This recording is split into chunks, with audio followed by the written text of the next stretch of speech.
الحمد لله نحمده ونستعينه ونستغفره ونؤمن به ونتوكل عليه ونعوذ بالله من شرور أنفسنا ومن سيئات أعمالنا من يهده الله فلا مضل له ومن يضلله فلا هادي له ونشهد أن لا إله إلا الله وحده لا شريك له ونشهد أن سيدنا ونبينا مولانا محمدا عبده ورسوله أما بعد فقد قال الله تعالى اقرأ باسم ربك الذي خلق الإنسان من علق اقرأ وربك الأكرم الذي علم بالقلم. وقال النبي صلى الله عليه وسلم يقول الله تعالى للعلماء يوم القيامة إذا قعد على كرسيه لقضاء عباده إني لم أجعل علمي وحكمي فيكم إلا وأنا أريد أن أغفر لكم على ما كان منكم ولا أبالي أو كما قال عليه الصلاة والسلام. புகழ் அனைத்தும் அல்லாஹ் ஒருவனுக்கே, சாந்தியும் சமாதானமும் நபிகள் நாயகம் ஸல்லல்லாஹு அலைஹி வஸல்லம் அவர்கள் மீதும் அவர்களை பின்பற்றிய உத்தம சத்திய சஹாபாக்கள், தாபிஈன்கள், தபா தாபீன்கள், குறிப்பாக இங்கு ஒன்று கூடியிருக்கக்கூடிய நாம் எல்லோரின் மீதும் அல்லாஹுவின் சாந்தியும் சமாதானமும் என்றென்றும் நின்று நிலவட்டுமாக. ஆமீன். அல்லாஹ் நம்முடைய எல்லா நற்காரியங்களையும் பொருந்தி கொண்டு அதை நிறைவேற்றி சுகமான ஆரோக்கியமான வாழ்க்கையை அல்லாஹ் நாம் எல்லோருக்கும் தந்தல் முடிவானாக. தேவைக்கேற்ப, கால சூழ்நிலைக்கேற்ப அல்லாஹ்வுடைய அருள்முறையாக இருக்கக்கூடிய இந்த அருள் வளங்களை தரக்கூடிய ரஹ்மத்தான மலையை அல்லாஹ் நமக்கு தந்தல் முடிவானாக. எதிர்வரக்கூடிய எல்லா காலங்களிலேயும் அல்லாஹ் நிம்மதியாக வாழக்கூடிய வாழ்க்கை அல்லாஹ் நாம் எல்லோருக்கும் தந்தல் புரிவானாக. ஆமீன். அன்பானவர்களே, அல்லாஹ்வின் நல்லடியார்களே, இன்றைய காலகட்டம் ஒருபுறம் உலகத்தினுடைய கல்வியில் 10ஆம் வகுப்பு, 12ஆம் வகுப்பு, 11ஆம் வகுப்பினுடைய தேர்வினுடைய ரிசல்ட்டு, மதிப்பெண்கள் வெளியாக இருக்கக்கூடிய நிலை, வரக்கூடிய கல்வியாண்டு துவங்கக்கூடிய நிலையாகவும் இருக்குது. மாணவர்களுக்கு, படிக்கக்கூடிய இந்த மாணவ செல்வங்களுக்கு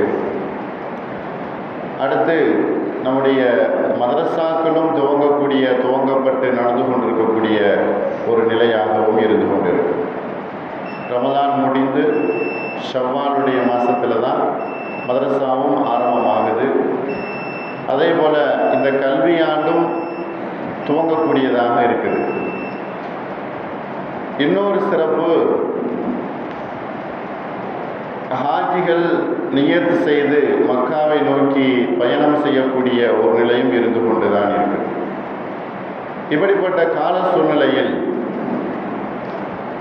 கல்வியை பற்றியும் கல்வியை கற்றுக்கொள்வதை பற்றியும் இஸ்லாம் எப்படி நமக்கு வலியுறுத்துகிறது, எதை சொல்கிறது என்பதை இந்த வாரத்தினுடைய தலைப்பாக வைத்து அதை சார்ந்த சில விஷயங்களை சொல்வதற்கு நான் ஆசைப்படுகிறேன். அன்பானவர்களே, மார்க்க கல்வியும் சரி, உலக கல்வியும் சரி, இரண்டையுமே இஸ்லாம் கற்றுக்கொள்ளும்படி வலியுறுத்துகிறது. உலக கல்வி மட்டுமோ அல்லது மார்க்க கல்வி மட்டுமோ கற்றுக்கொள்ளணும் என்பதாக இல்லை, இரண்டையுமே கற்றுக்கொள்ளும்படி தான் இஸ்லாம் வலியுறுத்துகிறது. மார்க்கமும் தேவை. உலகத்தில் நாம் அறிவோடு இருந்து கொள்வதற்கு அது எங்கு கிடைத்தாலும் நல்ல அறிவு அதை நாம் பெற்றுக்கொள்ள வேண்டும். கற்றுக்கொள்வதன் மூலமாக நமக்கு அறிவு கிடைக்கும் பொழுது அந்த அறிவு எங்கு கிடைத்தாலும் கற்றுக்கொள்ள வேண்டியதுதான். நபி ஸல்லல்லாஹு அலைஹி வஸல்லம் அவர்கள் சொன்னார்களே, அறிவு என்பது ஒரு மனிதன் காணாமல் ஆக்கிவிட்ட ஒரு பொருள். அறிவு என்பது காணாமல் ஆக்கிவிட்ட ஒரு பொருள். அதை தேடி கண்டுபிடித்து அதை பெற்றுக்கொள்வது அந்த மனிதனுடைய திறமையாக இருந்து கொண்டிருக்கிறது. காணாமல் போன பொருளை, அறிவை தேடி கண்டுபிடித்துக் கொள்ளக்கூடிய உரிமையும் பாக்கியமும் அந்த மனிதனுக்கு சொந்தமானதாக இருக்குது என்பதாக சொன்னார்.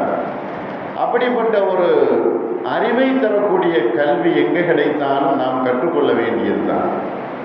ஒரு காலத்தில் கல்வி கற்றுக்கொள்ளுதல் என்பது இல்மு, அறிவு. இமாம் கஸாலி அவங்க சொல்லுவாங்க, கஸாலி ரஹ்மத்துல்லாஹி அலைஹி அவர்கள் சொல்லுவார்கள், ஃபர்லான கல்வி ஒன்று இருக்கிறது, ஃபர்லி கிஃபாயாவான கல்வி ஒன்று இருக்கிறது. இரண்டு கல்விகள் இருக்குது. எல்லோருமே கட்டாயம் கற்றுக்கொள்ள வேண்டும் அப்படிப்பட்ட ஒரு கல்வி இருக்குது. ஒரு சமூகத்தில் சிலர் மட்டும் அந்த கல்வியை கற்றுக்கொண்டால் போதும் அப்படிப்பட்ட சில கல்வியும் இருக்குது. அதுக்கு பேர் ஃபர்லுன் கிஃபாயத்துன் என்பதாக சொல்லுவோம். இமாம் கஸாலி ரஹ்மத்துல்லாஹி அலைஹி அவங்க சொல்லுவாங்க, அதாவது மருத்துவ கல்வி என்பது மருந்து சார்ந்த, மருத்துவம் சார்ந்த, உடல் சார்ந்த கல்வியை கற்றுக்கொள்ளுதல் என்பது ஃபர்லு கிஃபாயா என்பதாக சொல்வார்கள். அது எல்லோரும் கற்றுக்கொள்ள முடியாது, எல்லோரும் கற்றுக்கொள்வதற்கு சாத்தியம் இல்லை. இருந்தாலும் அதை ஒரு சிலர் சமூகத்தில் கற்றுக்கொள்ளணும் என்பதாக சொல்வார்கள், ஃபர்லு கிஃபாயா என்பதாக சொல்வார்கள். ஆனால் மார்க்க கல்வி என்பது எல்லோரும் கற்றுக்கொள்ளக்கூடிய கல்வியாக இருக்கிறது. அறியாமை காலத்தில் ஐரோப்பா கண்டங்கள் இருளிலே மூழ்கி அறியாமையில் இருந்த காலத்தில் கூட இஸ்லாம் தான் அறிவொளியை இயற்றியது. முதலாக அறிவு, கல்வி என்கிற அறிவு இருக்குது என்பதை உலகத்திற்கு சொன்னதே இஸ்லாம் தான். கல்வியின் மூலமாக, கற்றுக்கொள்வதன் மூலமாக மனிதன் அறிவு பெறுகிறான் என்பதை உலகத்திற்கே அறிவு சுடரை சொன்னது இஸ்லாம். ஆரம்பத்தில் ஐரோப்பா கண்டம் மிகப்பெரிய ஒரு இருளில் இருந்த சமயம், கிறிஸ்துவர்களுடைய ஆட்சி. அப்ப ஆண்ட இமாம் ஹாரூன் ரஷீத், பெரிய மன்னர் ஹாரூன் ரஷீத் இருக்கிறாரே, அவருடைய ஆட்சி காலம் இன்றைக்கும் வரலாற்றில் பொறிக்கப்பட்டிருக்கக்கூடிய ஒரு பெரிய வரலாறு. ஹாரூன் ரஷீத் அவர்கள் இன்றைக்கும் சரி, அன்றைக்கும் சரி, மன்னர்களுக்கு கிஃப்ட், அதாவது அன்பளிப்பு அனுப்புவது என்பது இருந்தது. அப்போ ஹாரூன் ரஷீத் அவர்கள் அந்த ஐரோப்பா நாட்டில் இருந்த ஒரு கிறிஸ்துவ மன்னருக்கு ஒரு பரிசு பொருளை அனுப்புகிறார். அந்த பரிசு பொருளை வாங்கி அந்த மன்னர் பார்க்கிறார், இது என்ன பொருள், இது எதற்காக வேண்டிய உபயோகம், இது என்ன செய்வது என்பதாக தெரியலையே.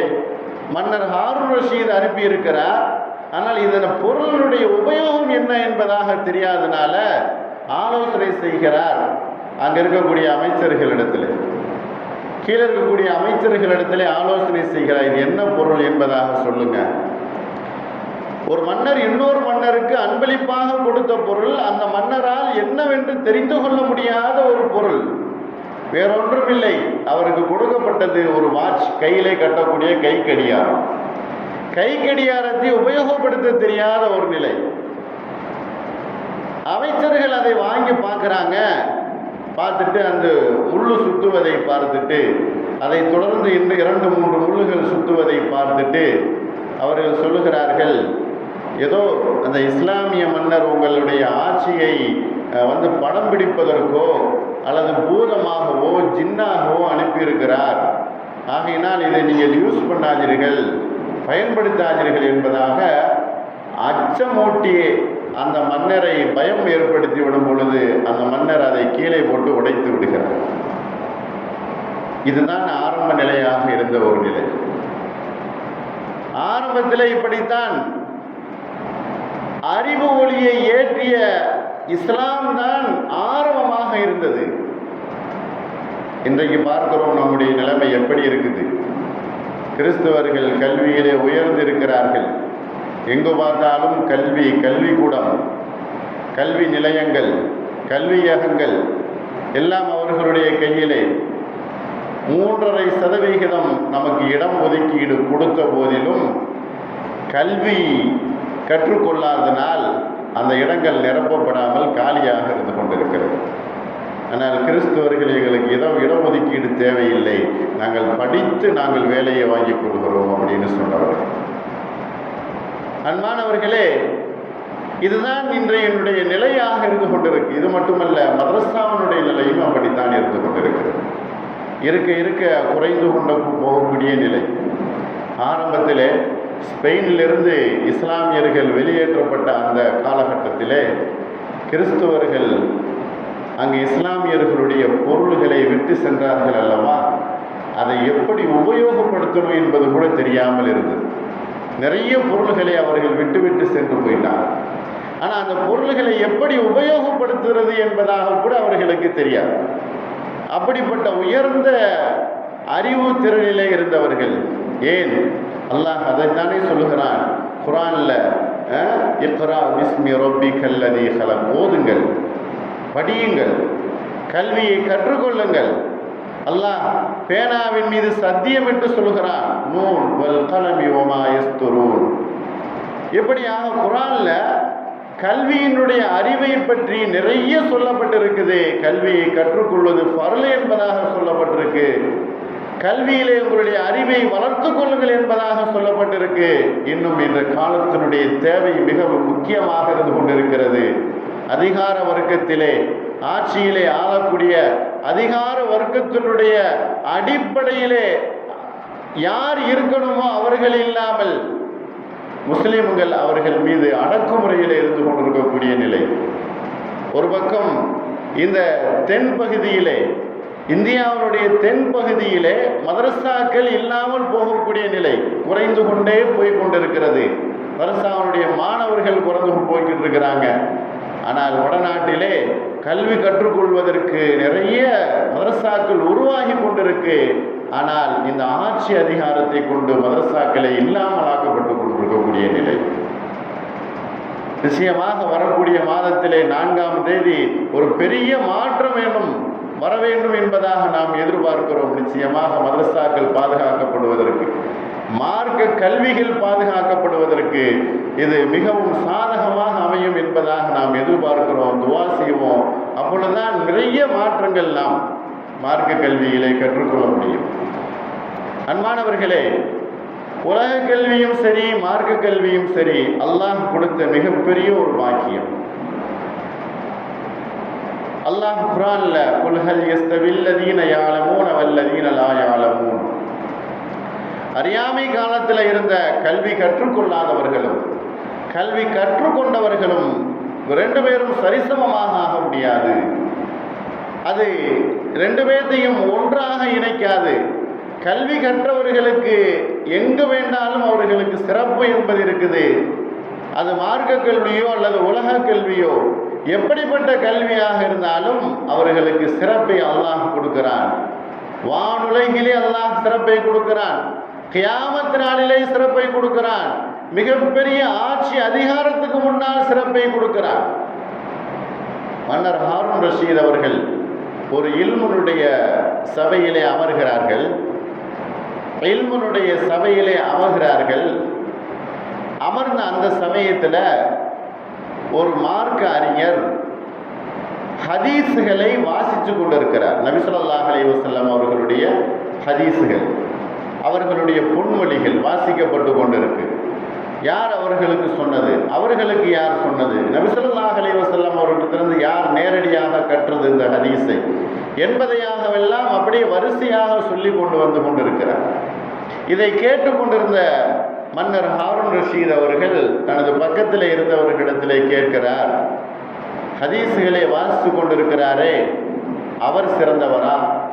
இந்த நாட்டை ஆண்டு கொண்டிருக்கக்கூடிய இந்த ஹாரூன் ரஷீத் சிறந்தவரா என்பதாக கேட்கும் பொழுது பக்கத்தில் உள்ளவர் சொல்லுகிறார், மன்னர் அவர்களே, நீங்கள் தான் சிறந்தவர், நீங்கள் தான் ஆட்சியாளர்கள், நீங்கள் தான் ஆட்சி செய்கிறீங்க மக்களையே, ஆகையினால் நீங்கள் தான் சிறந்தவர் என்பதாக சொல்லும் பொழுது ஹாரூன் ரஷீத் அவர் சொல்கிறார், இல்லை இல்லை, அல்லாஹ்வினுடைய மார்க்கத்தையும் அறிவையும் தெளிவாக பிரித்தறிவிக்கக்கூடிய ஒரு கல்வி அறிவு தான் யாரிடத்தில் இருக்குதோ அவர்தான் சிறந்தவர் என்பதாக சொல்கிறார்.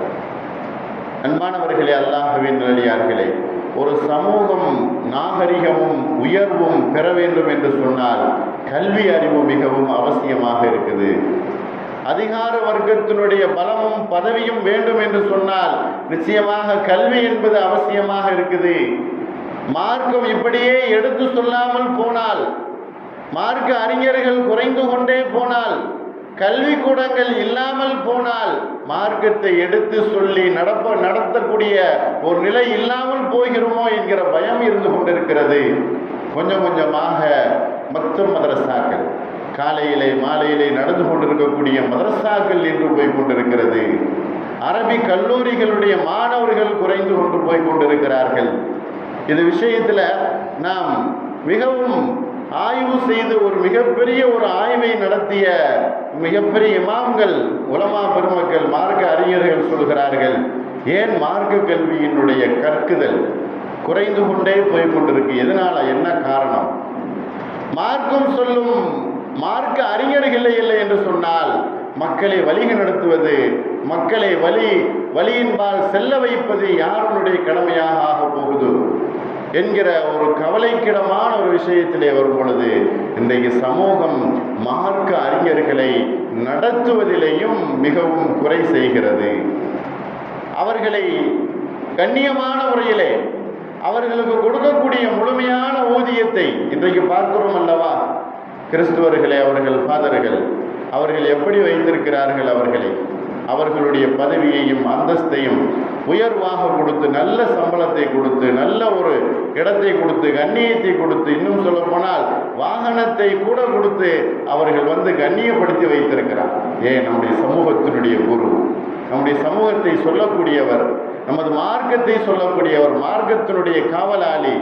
இவர் இல்லை என்று சொன்னால் நம் சமூகத்தினுடைய நிலைமை என்னவாகும் என்கிற அளவுக்கு அவர்களுடைய சிந்தனை போய் அவர்களுடைய குருமார்களை நாம் கண்ணியப்படுத்தி வைத்திருக்கிறார்கள். ஆனால் நம்முடைய சமூகமும் குறைந்த சம்பளத்திலே, பொதுவாக நான் சொல்லுகிறேன், குறைந்த சம்பளத்திலே அவர் என்ன எப்போ பார்த்தாலும் நம்முடைய தேவையை நமக்கான நம்மிடத்தில் வர வேண்டும், நம்மிடத்தில் கைய வேண்டும், குடும்ப திருமண சூழ்நிலையா நம்மிடத்தில் வர வேண்டும், நோய் நொடியா நம்மிடத்திலே கைய வேண்டும், அவருக்கு ஏதாவது தேவையா நம்மிடத்தில் வரணும் என்பதாக வைத்திருக்கக்கூடிய இந்த சமூகத்தினுடைய நிலை கவலைக்கிடமானதாக இருக்குது. நிறைவாக நல்ல சம்பளத்தையும் நல்ல ஊதியத்தையும் சமூகம் கொடுத்து அவரை உயர்வாக வைத்திருந்தால் இன்றைக்கு கல்வியை கற்றுக்கொள்வதில் மக்கள் ஆர்வப்படுவார்கள். மார்க்க அறிஞர்களுடைய என்னுடைய பிள்ளை நபி ஸல்லல்லாஹு அலைஹி வஸல்லம் அவர்கள் சொன்னார்களே, மார்க்க அறிஞர் உலகத்தில் சமூகத்தினுடைய மிகப்பெரிய முன்னோடி என்பதாக சொன்னார். ஒரு தடவை நபி ஸல்லல்லாஹு அலைஹி வஸல்லம் அவர்கள் சபையில் உட்கார்ந்திருக்கும் பொழுது இந்த ஹதீஸை வாசிக்கிறாங்க. அல்லாஹ் கூறுகிறான், தன்னுடைய எல்லா படைப்புகளுடைய தேவைகளை எல்லாம் முடித்து வைத்ததற்கு பின்னால், புகாரி முஸ்லிம்ல ஹதீஸ்ல இந்த ஹதீஸ் இடம்பெற்றிருக்கு, யகூலு தஆலா லில் உலமா யௌமல் கியாமா, கியாமத் நாளில் மார்க்க அறிஞர்களை பற்றி அல்லாஹ் சொல்லுகிறான். மார்க்க அறிஞர்களை பற்றி அல்லாஹ் சொல்லுகிறான், இதா காத அலா குர்சிஹி லிகலா இபாதி இன்னி லம் அஜஅல் இல்மி வ ஹிக்மதி ஃபீக்கும், உங்களிடத்தில் என்னுடைய இல்மையும் என்னுடைய ஞானத்தையும் நான் ஆக்கியிருக்கிறேன். மார்க்க அறிஞர்களை பார்த்து அல்லாஹ் சிம்மாசனத்திலே உட்கார்ந்ததற்கு பின்னால், கியாமத் நாளில் அனைத்து வேலைகளையும் முடித்ததற்கு பின்னால் சிம்மாசனத்திலே அமர்ந்து உலமாக்களை ஆலிம்களை பார்த்து, இதா காத அலா குர்சிஹி லிகலாஇ இபாதிஹி இன்னி லம் அஜஅல் இல்மி வ ஹிக்மி, என்னுடைய கல்வியையும் என்னுடைய அறிவையும் என்னுடைய அந்த ஹிக்மத்தையும் நுட்பத்தையும் ஃபீக்கும், உங்களிடத்தில் நான் கொடுத்திருக்கிறேன். இல்லாவான உரீதான் அஃபிரலக்கும் அலா மா கான மின்கும் வலா உபாலி, நீங்கள் உங்களிடத்தில் ஏற்படக்கூடிய சின்ன சின்ன தவறுகளை எல்லாம் நான் ஆட்டோமேட்டிக்காக மன்னித்து விடுகிறேன். ஏன்? என்னுடைய கல்வியை நீங்கள் பெற்றிருப்பதா. மார்க்கத்தை நீங்கள் சொல்லுவதா?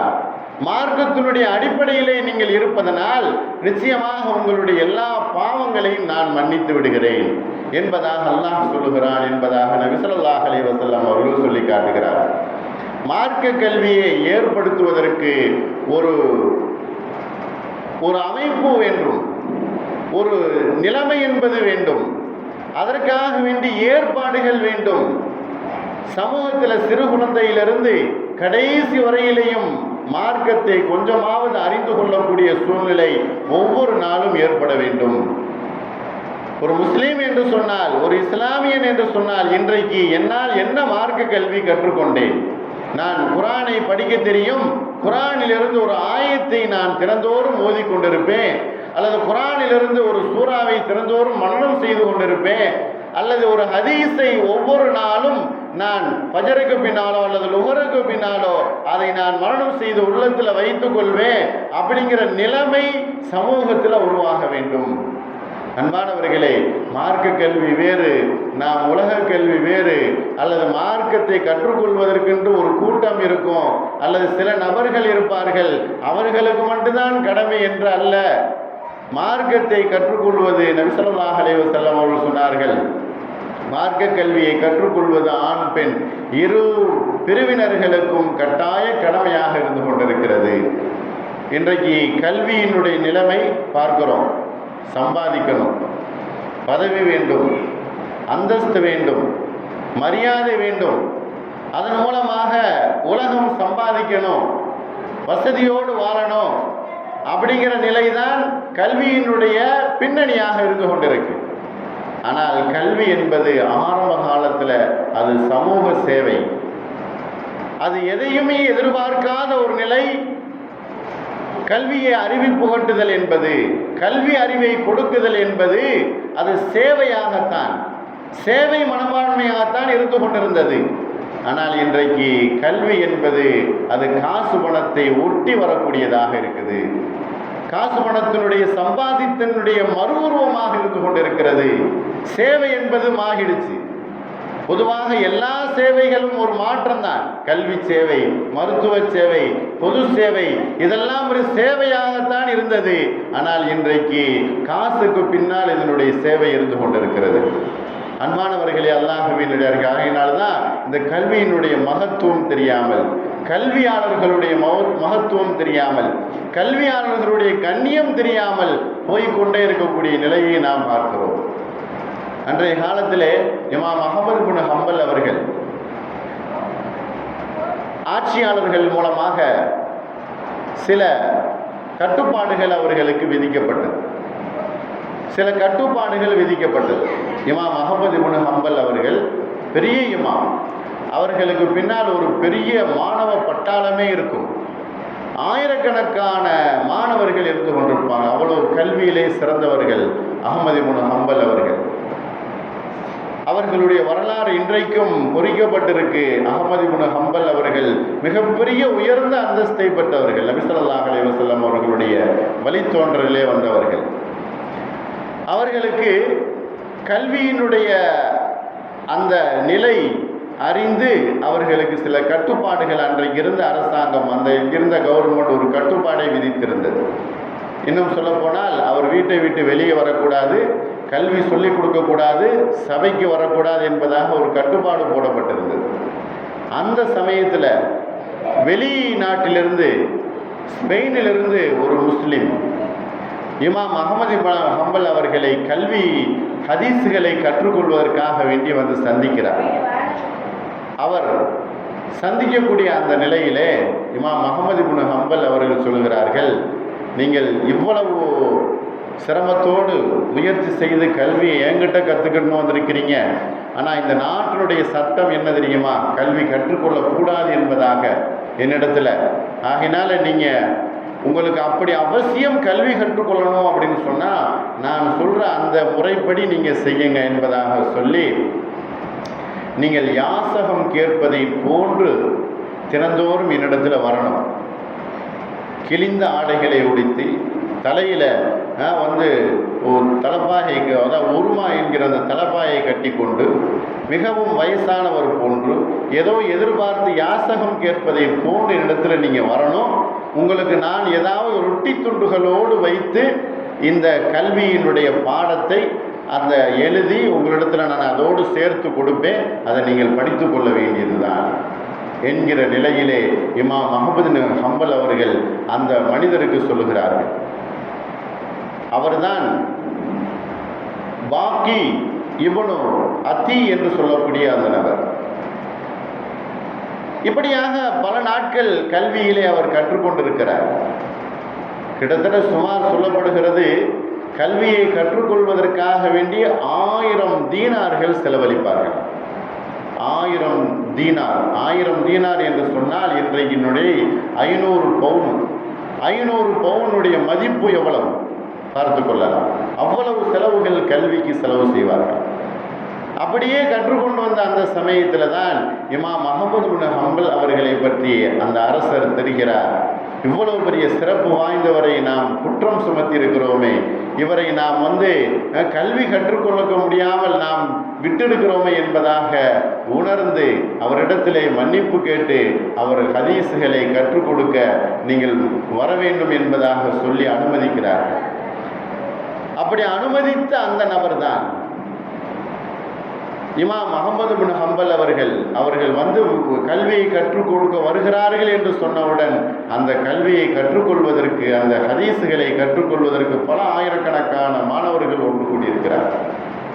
அன்பானவர்களே, இன்றைக்கு நான் ஒரு ஹதீஸை உங்களுக்கு முன்னால் நான் சொல்லுகிறேன், வாசிக்கிறேன், அல்லது இதற்கு பின்னால் யாரெல்லாம் ஹதீஸுகளை சொல்லுவார்களோ அவர்களிடத்திலிருந்து தொடர்படியாக வந்த ஹதீஸுகள் தான். இது இல்லாமல் போனது என்று சொன்னால் நமக்கு யார் எடுத்து சொல்லுவார்? கல்வியினுடைய நிலை எப்படியாக ஆகும்? கல்வி இல்லாமல் இருந்தார்களே ஒரு கூட்டத்தினர்கள், காட்டுவாசிகள், அது மாதிரி ஒரு நிலைமை என்பதாக ஏற்பட்டுடுமோ?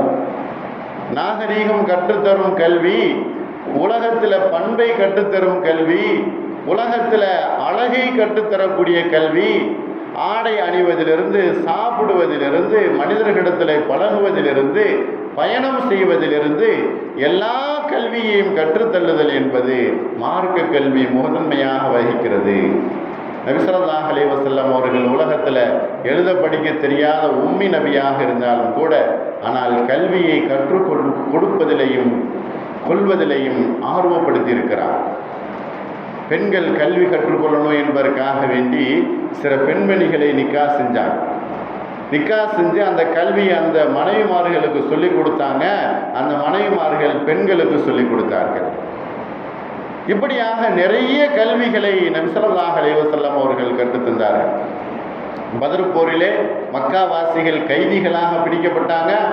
மக்காவாசிகள் கைதிகளாக பத்ர் போரிலே பிடிக்கப்பட்டார்கள்.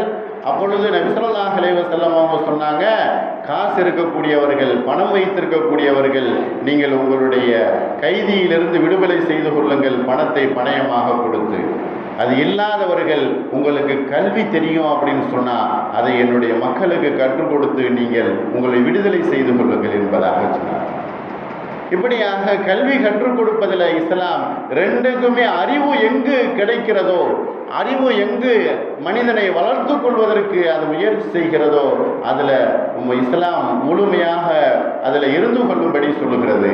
அன்பானவர்களே, உலகத்தில் ஒரு மனிதர் கல்வியாளராக வந்துவிட்டார் என்று சொன்னால், கல்வியை கற்றுக்கொண்டு விட்டார் என்று சொன்னால், நிச்சயமாக அவரை சார்ந்திருக்கக்கூடிய எல்லா மனிதர்களிடத்திலேயும் ஒரு ஒளியை கொடுக்கிறார். அறியாமை என்கிற ஒளி கல்வி என்கிற கற்றுதல் என்பதை கொண்டு அது போய்விடும். அறியாமல் என்கிற அந்த இருள் கல்வியை கற்றுக்கொள்வதன் மூலமாக அது நீங்குகிறது. கல்வி கற்ற மனிதர் எல்லா இடத்திலையும் சிறப்பை அவன் பெற்றுக்கொள்கிறான். நபி ஸல்லல்லாஹு அலைஹி வஸல்லம் ஆகினால்தான் சொன்னாங்க, அலி ரலியல்லாஹு அன்ஹு அவர்கள் மதினா என்று சொன்னால் அது ஒரு நகரம், ஆனால் அது நானாக இருந்தால் அது மதினாவுடைய வாசல் கல்விக்கூடம் அலி ரலியல்லாஹு அன்ஹு அவர்களாக இருக்கிறார்கள் என்பதாக சொன்னார். அன்பானவர்களே, அல்லாஹ்வின் அடியார்களே, நம்முடைய குழந்தைகளை நம்முடைய பேர குழந்தைகளை, நம்முடைய வாரிசுகளை நாம் கல்வி கற்றுக்கொள்வதில் மிகவும் ஆர்வப்படுத்தணும். உலக கல்விக்கு ஆட்டோமேட்டிக்காக இன்றைக்கு நிறைய சொல்லப்படுகிறது, அழைப்புகள் கொடுக்கப்படுது, நோட்டீஸ் கொடுக்கப்படுது. கல்வியை கற்றுக்கொள்வதற்காக வேண்டி நிறைய கல்வி கூடங்கள் உருவாகி கொண்டிருக்கு. ஆனால் மார்க்க கல்வியை கற்றுக்கொள்வதற்கு, கற்றுக் கொடுப்பதற்கு எதை நாம் முயற்சி செய்கிறோம்? மஹல்லாக்கள் தோறுவாக, மதரசாக்கள், பள்ளிவாசல்கள் தொடர்பாக எல்லோருமே இந்த சிறு குழந்தைகளுக்கு மக்தப் மதரசாவை முழுமைப்படுத்தணும். அந்த மக்தப் மதரசாக்களுடைய அறிவை அந்த சிறு குழந்தையிலிருந்து மார்க்க கல்வியினுடைய தேடலை அந்த பிள்ளைகளுக்கும், ஆண் பிள்ளைகளுக்கும், பெண் பிள்ளைகளுக்கும் கொடுக்கணும். அதனுடைய முழு பொறுப்பு நமக்கு இருந்து கொண்டிருக்கிறது.